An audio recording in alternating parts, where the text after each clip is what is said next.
কলকাতা তো এসে গেল, এবার কোথায় যাবে? আমি আগে বিমল খাবো, বিমল না খেলে এক্ষুনি মরে যাবো। ও বাবা, লকডাউনে আবার কোথায় বিমল পাই দেখি। দাদা বলছি এখানে বিমলের দোকানটা কোথায়? আগে এখানে এসে আইসক্রিম কেন, তারপর বলবো। কি সালা রে বাবা, চল ভাগ।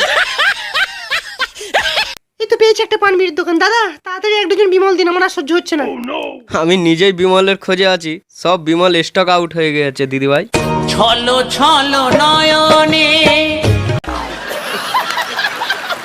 ওই সালা চল, টাকা দে, চল বিমল কিনবো, টাকা দে, চল চল চল, টাকা দে। 20 টাকা?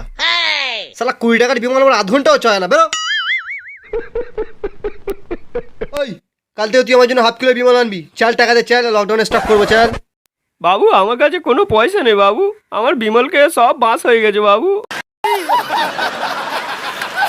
বাবু তুমি খাবার খাচ্ছ না কেন? মা আমার অনেক পাতলা পায়খানা হচ্ছে। আরো খাও পিৎজা বার্গার। তুমি চুপ করো, তুমি জানো না কিসের জন্য হয়েছে? পিৎজা বার্গার খাওয়ার জন্য না, এই দেখো তুমি যেখানে সেখানে বিমল রেখে দাও সেই জন্য।